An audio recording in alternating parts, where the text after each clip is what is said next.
RTI media. నమస్కారం, వార్తలకు స్వాగతం. ముందుగా ముఖ్యాంశాలు. బుక్ ఎగ్జిబిషన్ ప్రారంభోత్సవంలో పాల్గొన్న deputy CM Pawan Kalyan.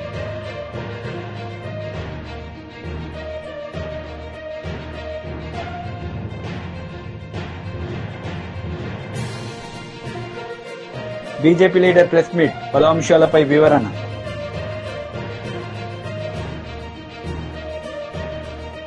Book exhibition ప్రారంభోత్సవంలో డిప్యూటీ సీఎం పవన్ కళ్యాణ్ పాల్గొని ప్రారంభించారు. ఈ సందర్భంగా ఆయన ప్రసంగించారు. అందుకని వాటిని ఏం చేస్తున్నామంటే ఇప్పుడు మొన్న గౌరవ ముఖ్యమంత్రి చంద్రబాబు నాయుడు గారి దృష్టి కూడా తీసుకెళ్ళాం మన దీంట్లో. సో ఈరోజు మన ఏదో మాట్లాడుతున్న దాదాపు 1,40,00,000 1,70,00,000 దాకా అవుద్దని చెప్తా ఉన్నారు చేయడానికి. సో నేను అనుకుంటుంది, నేను ఒక 3వ వంతు నేను భరిస్తాను. అలాగే కేంద్ర ప్రభుత్వం, రాష్ట్ర ప్రభుత్వం సహకారం తీసుకొని, అంటే సూర్యరాజేంద్ర నిఘంటు ఎందుకు అవసరం అంటానికి ఇందాక నేను చెప్తా మిస్ అయిపోయింది. మన మాల్కమ్ ఎక్స్ది, అంటే అతను డిక్షనరీ చదివి మహాజ్ఞాని అయిపోయాడు, మా గొప్ప వక్త అయిపోయాడు, సివిల్ రైట్స్ లీడర్ అయిపోయాడు. అట్లాగా డిక్షనరీ చాలా చాలా కీలకం. సో డిక్షనరీస్ మీరు చదవండి. ఎందుకంటే మీకు నేను ఇవ్వగలిగేది నిజంగా మన చేతిని చాలాసార్లు అనుకుంటాం. నా పిల్లలు కూడా ఇదే చెప్తాను, రీడింగ్ మీరు ఒక అలవాటు చేసుకోండి, పుస్తక పఠనం అనేది. నెక్స్ట్ జనరేషన్కి కానీ ఈ జనరేషన్కి కానీ ఎంతసేపు టీవీలు చూస్తాం, ఎంతసేపు ట్విట్టర్ మీద ఉంటాం, ఎంతసేపు సోషల్ మీడియా చూస్తాం. నిజంగా కనుక మన పుస్తకాలు చదివితే మనకు వచ్చే జ్ఞానం వేరు, మీకు పోరాటం చేసే శక్తి వేరు ఉంటుంది మీకు. నేను చాలాసార్లు కుంగిపోయినప్పుడు ఒక శేషేంద్ర నాకు ఉత్సాహాన్ని ఇచ్చాడు, గుంటూరు శేషేంద్ర. అలాగే నాకు తిరుగుబాటు చెయ్యాలి, గది మనకు దారి తెన్ను లేదు, కానీ చీకట్లో ఒక దీపంలా కనిపిస్తుంది అనేది నాకు చెప్పడానికి నాకు దేవరకొండ బాలగంగాధర్ తిలక్ నాకు దారి చూపించారు. వాళ్ళు ఎవరు నా దగ్గర ప్రత్యక్షంగా ఎవరు లేరు, కానీ వారి మాటలు నాకు గైడెన్స్ ఇచ్చినాయి. సో అందుకని మీకు ప్రతిదీ ఈ కనిపిస్తున్న ప్రతి పుస్తకం అది మీకు ఒక సంపదది, అది మీకు ధైర్యం ఇచ్చేది మీకు. అందుకని ఆ ధైర్యాన్ని మీరు సంపాదించుకోమని. ఎందుకంటే నేను ఒక్కడిని చేసే పోరాటం కాదు, మీలాంటి యువకులు, పెద్దవాళ్ళందరూ కూడా మనం కూర్చొని ఎవరైతే తెలుగు భాషా శాస్త్రవేత్తలు ఉన్నారో, అధ్యాపకులు ఉన్నారో, తెలుగు పండితులు ఉన్నారో, ముందుగా మనం చేసిన సరిగ్గా నేర్చుకున్నందుకు వారికి నమస్కారం పెట్టాలి. ఎందుకంటే మీరు ఎంత కష్టపడితే డబ్బులు ఉండవు దాంట్లో. తెలుగు అధ్యాపకులు కావాలంటే డబ్బులు ఉండాలి. మొన్న ఈ మధ్యన స్కూల్లో కూడా చెప్పాను, అధ్యాపకులు హైయెస్ట్ పెయిడ్ వ్యక్తులు అవ్వాలి, జీతాలు వాళ్ళకి ఎక్కువ ఉండాలి. ఎందుకంటే సమాజాన్ని నిజంగా ఒక అధ్యాపకుడు కనుక బలమైన జీతభత్యాలు ఇవ్వగలిగితే సమాజం మారిపోదు. ఆ విధంగా నేను కోరుకుంటా ఉన్నాను, అలాంటి జరగాలని చెప్పి. మనస్ఫూర్తిగా నాకు ఈ అవకాశాన్ని ఇచ్చిన ఈ మొత్తం ఈ బుక్ ఫేర్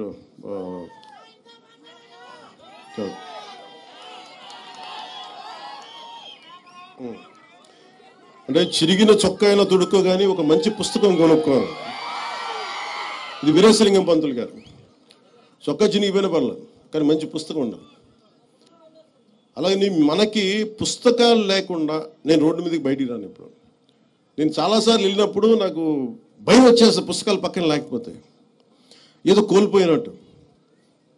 నేను కోట్లు వదిలేసుకున్నాను, కోట్లు డబ్బులు ఇవ్వలేదు నాకు, కోట్లు పోగొట్టుకున్నాను, కోట్లు ఇచ్చేసాను, కానీ పుస్తకాలు నా పక్కన ఉన్నంత కాలం నాకు ఎప్పుడు ఎట్లా ఉంటుందంటే నన్ను ఒక అంగరక్షకుల్లో కాపాడుతాయి. నాకు ఎంత ధైర్యం ఉంటుందంటే, నా జీవితంలో మొట్టమొదటిసారి మా వదిన గారిని అడిగేవాడిని, నాకు కొంచెం అంటే నాకు పాకెట్ మనీ కావాలంటే నాకు పెద్ద వేరే అలవాటు లేదు, ఊరి పుస్తకాలు చదవటం అలవాటు. సో ఆ పుస్తకాల కోసం వెళ్ళి మా వదిన ఏదో అడిగితే వాడు కూర్చోబెట్టి ఏదో డబ్బులు ఇచ్చేది.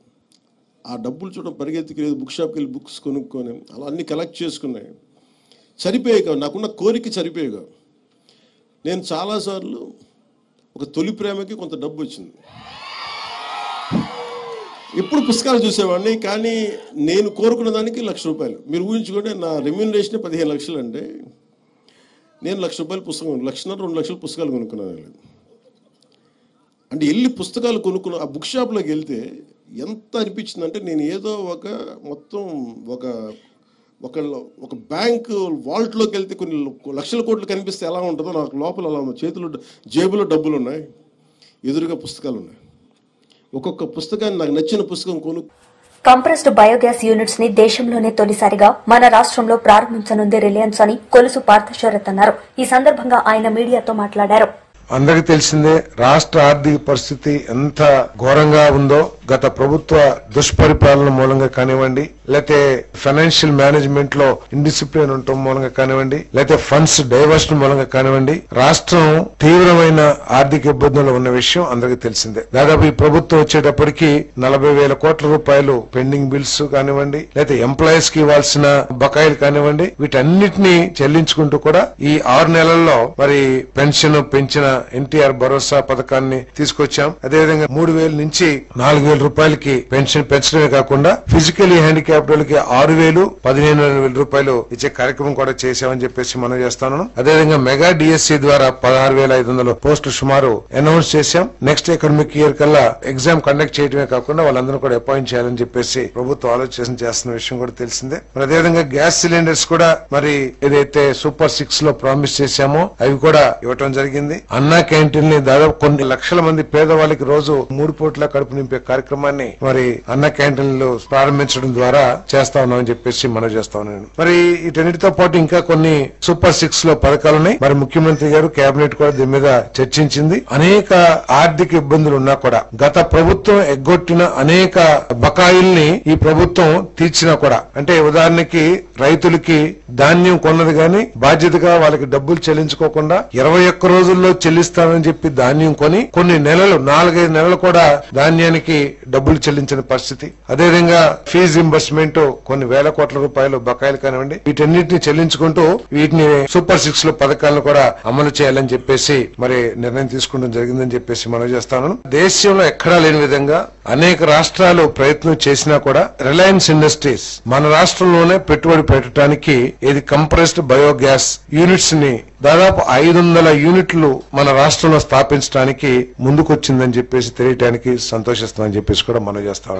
తద్వారా 65,000 కోట్ల రూపాయలు పెట్టుబడి 2.5 లక్షల మందికి ఉద్యోగ అవకాశాలు కూడా లభిస్తాయని చెప్పేసి మనం చేస్తాను. 11,000 మెట్రిక్ టన్నులు కంప్రెస్డ్ బయోగ్యాస్ తయారీ అవుతుందని చెప్పేసి కూడా తెలియజేస్తాం. దీంట్లో ఏంటంటే ఇప్పుడు దాకా మనందరం కూడా ఈజ్ ఆఫ్ డూయింగ్ బిజినెస్ గురించి ఈ పారిశ్రామిక రంగాల్లో ఈ ప్రపంచంలో డిస్కస్ చేస్తా ఉండేవాళ్ళు. ఈజ్ ఆఫ్ డూయింగ్ బిజినెస్ లో మాకు ఫస్ట్ ర్యాంక్ లో ఉన్నాం లేదా సెకండ్ ర్యాంక్ లో ఉన్నాం అని చెప్పేసి చెప్పుకుంటుండేవాళ్ళు. కానీ ఈ రోజు చంద్రబాబు నాయుడు గారి ప్రభుత్వం ఈజ్ ఆఫ్ డూయింగ్ బిజినెస్ అదనంగా స్పీడ్ ఆఫ్ డూయింగ్ బిజినెస్ తన చర్యల ద్వారా నిరూపిస్తుందని చెప్పేసి నేను మనవి చేస్తాను. ఎందుకంటే ఈ రిలయన్స్ ఇండస్ట్రీస్ మనతో మన రాష్ట్ర ప్రభుత్వంతో 12/11/2024 MOU సైన్ చేసింది. అంటే ఎన్ని రోజులు? కేవలం నెల 15 రోజుల లోపలే వారికి కావాల్సిన భూములు కేటాయించమని చెప్పేసి కేటాయించగానే అడ్వాన్స్ పొజిషన్ కూడా మాకు ఇచ్చేయండి అని చెప్పేసి ప్రతిపాదన చేయడం జరిగిందని చెప్పేసి మనం చేస్తాను. అది కూడా ఏమిటి?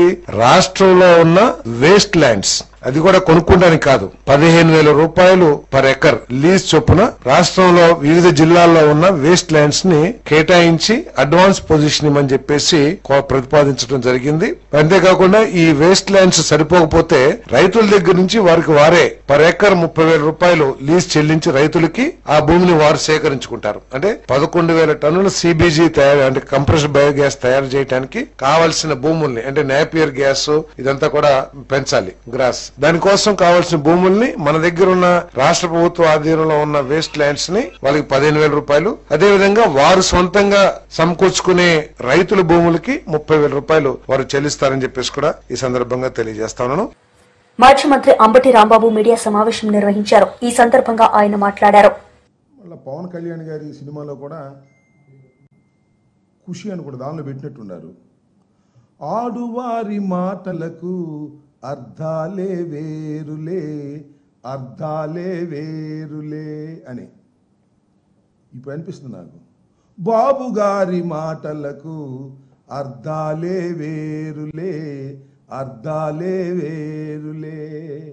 అవునంటే కాదనిలే, కాదంటే అవుననిలే.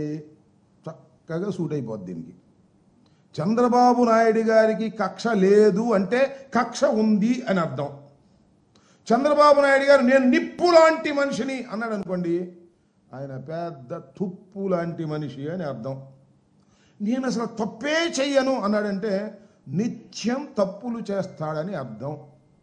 నా అంత విశ్వసనీయత కలిగిన రాజకీయవేత్త ఈ దేశంలో లేడు అంటే అంత విశ్వాసఘాతకుడు ఈ రాజకీయాల్లో ఈ దేశంలో ఎవ్వడూ లేడు అని అర్థం.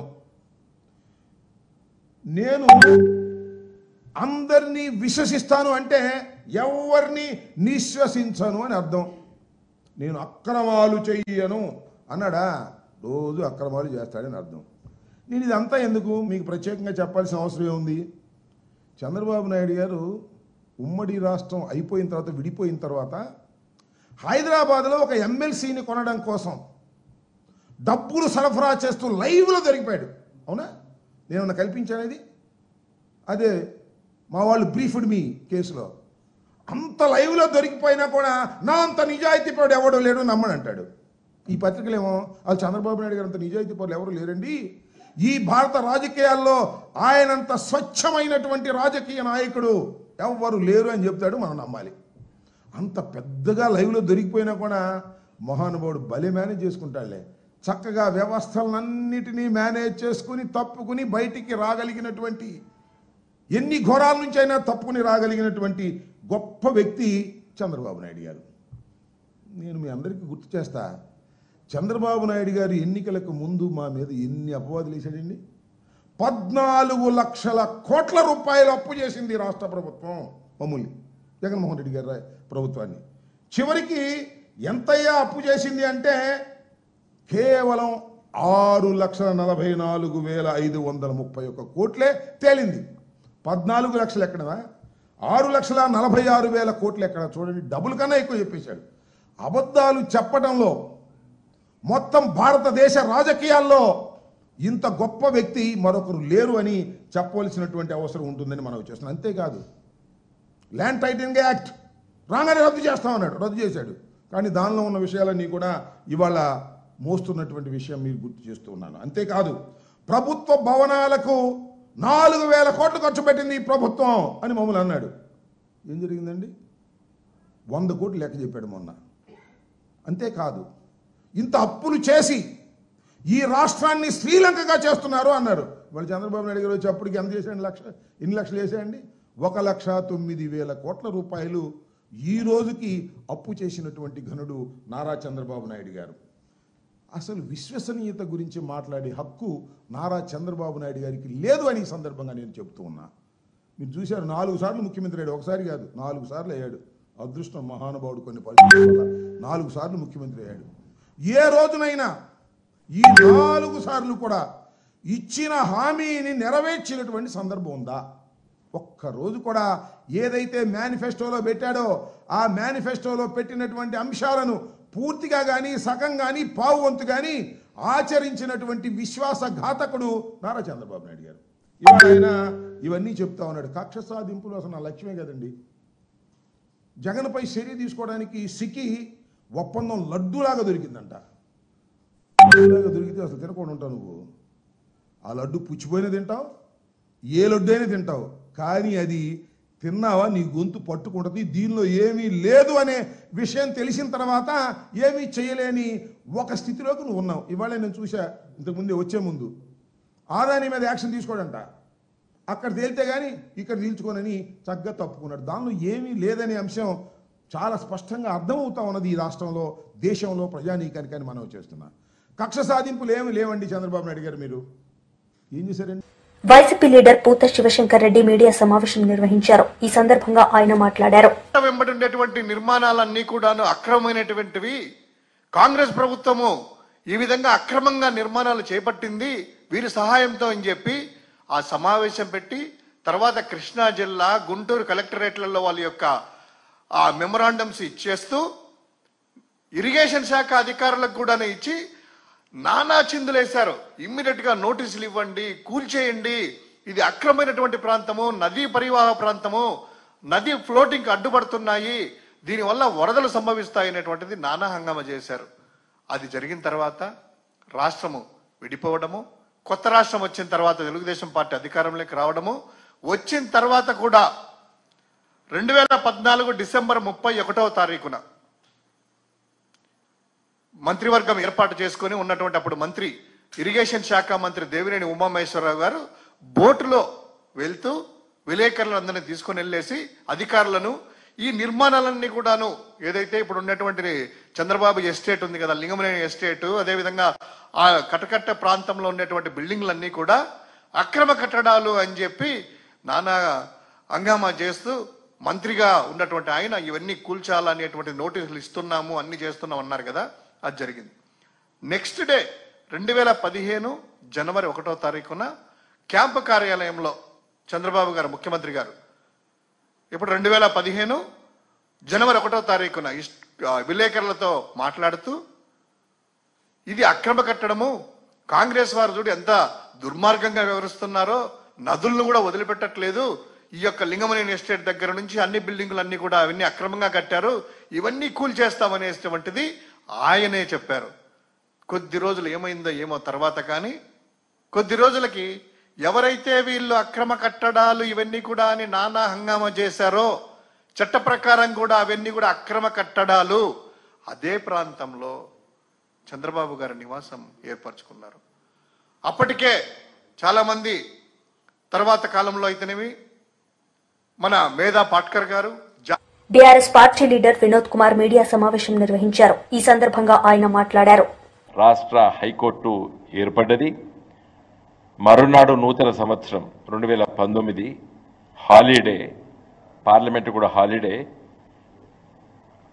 2వ తారీఖు జనవరి అంటే ఖచ్చితంగా నేటికి 6 సంవత్సరాల క్రితం పార్లమెంట్లో మరి తెలంగాణ రాష్ట్రానికి ఒక హైకోర్టు ఏర్పడ్డది కాబట్టి ధన్యవాదాలు తెలియజేస్తూ కేంద్ర ప్రభుత్వానికి, అదేవిధంగా మీరు మాకు 24 మంది జడ్జిలనే కేటాయించారు హైకోర్టుకి, తెలంగాణ హైకోర్టుకి. తెలంగాణ హైకోర్టులో చాలా కేసులు ఉన్నాయి. ఇది ఒక బాంబే మహానగరం తర్వాత హైదరాబాదే హ్యాపెనింగ్ సిటీ, ఒక కమర్షియల్ సిటీగా ఎదుగుతున్నది, ఒక కార్పొరేట్ వరల్డ్ వచ్చింది. కాబట్టి మాకు early justice, early disposal of the cases ఉండాలి అని రిక్వెస్ట్ చేసి మీరు 42 వరకు పెంచండి. మా రాష్ట్ర ప్రభుత్వము, మా ముఖ్యమంత్రి గారు మరి దానికి అయ్యేటువంటి ఎక్స్పెండిచర్, రికరింగ్ ఎక్స్పెండిచర్ అంతా కూడా మేము భరిస్తాము, సిద్ధంగా ఉన్నామని చెప్పి నేను పార్లమెంట్లో మరి లోక్సభలో అడిగిన ప్రశ్నకి మరి ఆనాటి న్యాయశాఖ మంత్రి రవిశంకర్ ప్రసాద్ గారు మరి సుముఖాన్ని వ్యక్తపరచడం, తదనంతరము మరి కొంత కాలయాపన జరిగినప్పటికీ మరి సుప్రీంకోర్టు చీఫ్ జస్టిస్గా ఎన్వి రమణ గారు చీఫ్ జస్టిస్గా అయిన వెంటనే మరి దాన్ని పరిష్కరించి తెలంగాణ రాష్ట్ర హైకోర్టుకి శాంక్షన్ స్ట్రెంగ్త్ హైకోర్టు జడ్జెస్కి 42కు పెంచడం జరిగింది. మరి నేటికి 6 సంవత్సరాలు అయినప్పటికీ కూడా 42 మంది జడ్జిలు సంపూర్ణంగా రిక్రూట్మెంట్ కావడం లేదు. ఇప్పుడే మా పార్టీ లీగల్ సెల్ కన్వీనర్ మరి హైకోర్టులో సీనియర్ అడ్వకేట్ భరత్ గారు ఏం చెప్తున్నారంటే 27 మందే ఉన్నారన్న ఇప్పుడు, అంటే 3 + 12 15 ఖాళీలు ఉన్నాయి ఇవాళ హైకోర్టులో. బీఆర్ఎస్ పార్టీ లీడర్ మీడియా సమావేశం నిర్వహించారు. ఈ సందర్భంగా ఆయన మాట్లాడారు. మరి ఇది బీఆర్ఎస్ పార్టీ గతంలోనే కేసీఆర్ గారి నాయకత్వంలో కేటీఆర్ గారు పురపాలక శాఖ మంత్రులుగా ఉన్నప్పుడు 2022లోనే చివరిలో 22-23 ప్రాంతంలో మరి ఈ ప్రాంతాలతో పాటు ఇంకా నగరంలో అనేక ప్రాంతాల్లో విస్తరించాలని చెప్పేసి ఆ రోజు సుమారు 63,000 కోట్ల రూపాయలతోని మరి ప్రతిపాదనలు సిద్ధం చేయాలా, డిపిఆర్ సిద్ధం చేయాలని చెప్పి కన్సల్టెంట్ని అపాయింట్ చేసి మరి ప్రభుత్వము గతంలో ఎన్నికలకు పోయిన సందర్భం బీఆర్ఎస్ పార్టీ అసెంబ్లీ వేదికగా బయట కూడా పత్రికా విలేకరుల సమావేశం ద్వారా అనేక వేదికలపైన చెప్పిన మాట స్పష్టంగా తెలియజేస్తా ఉన్నాను. మరి ఆ రోజు ప్రభుత్వం మారిపోయిన తర్వాత రేవంత్ రెడ్డి గారు కేసీఆర్ గారి ఆనవాలు లేకుండా చేయాలా, కేసీఆర్ గారి పైన కక్షతోని, కేసీఆర్ గారి పైన కుట్రలతోని బీఆర్ఎస్ పార్టీకి మరి చెడ్డ పేరు వచ్చే విధంగా టీఆర్ఎస్ పార్టీని డిఫేమ్ చేసే విధంగా కేసీఆర్ గారు తీసుకున్న నిర్ణయాలు తప్పుడు నిర్ణయాలని చెప్పి చిత్రీకరించే ఒక ప్రయత్నంలో భాగంగా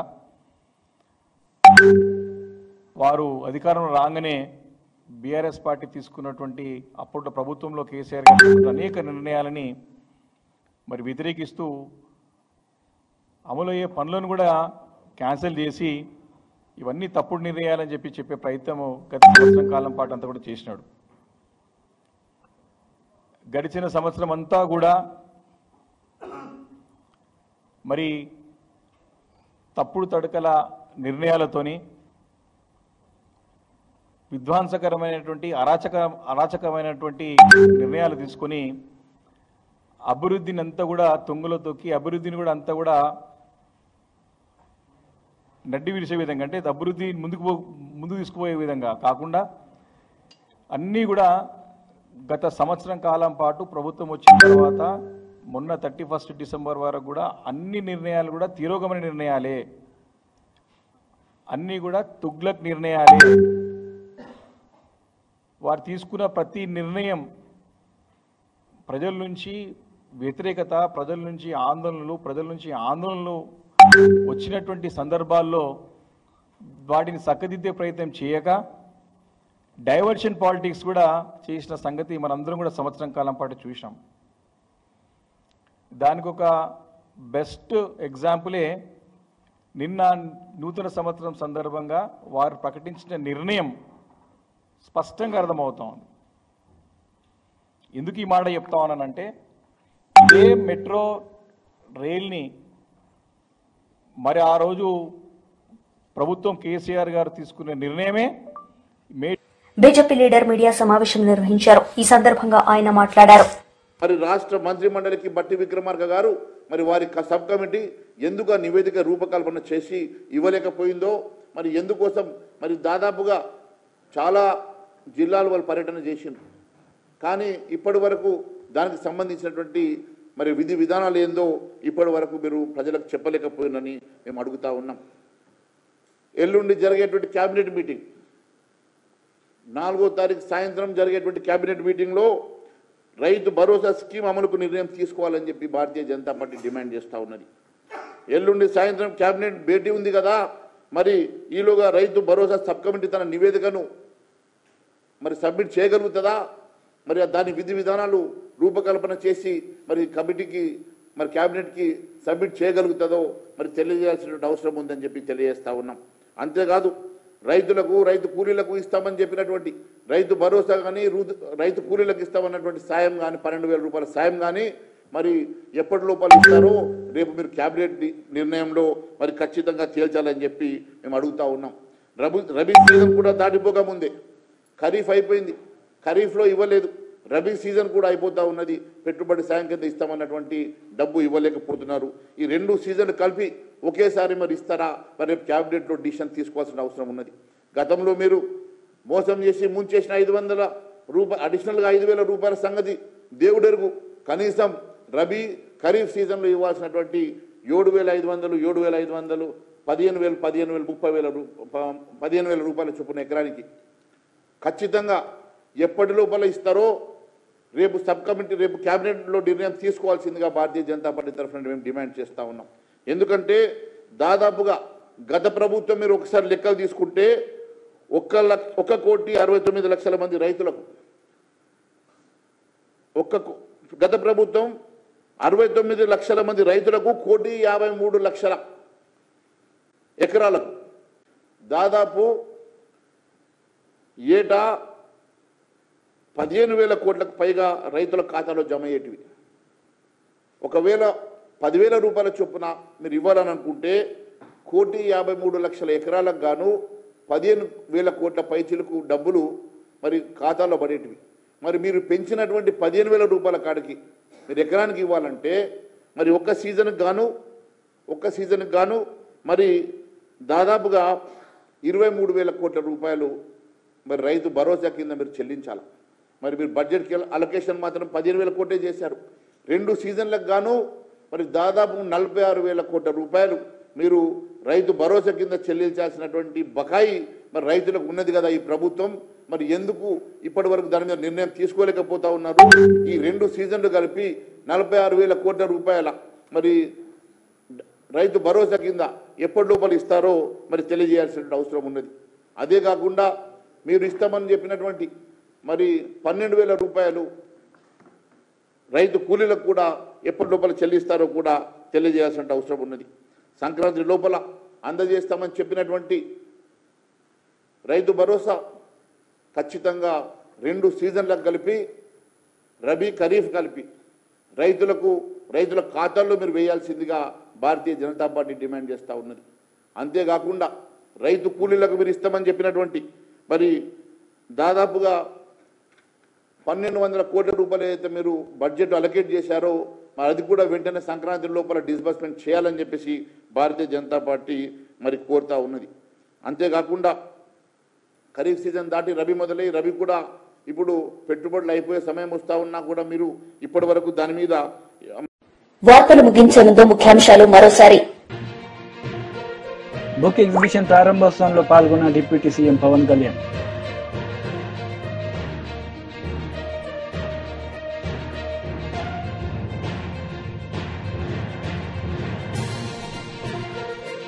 బీజేపీ లీడర్ ప్రెస్ మీట్, పలు అంశాలపై వివరణ.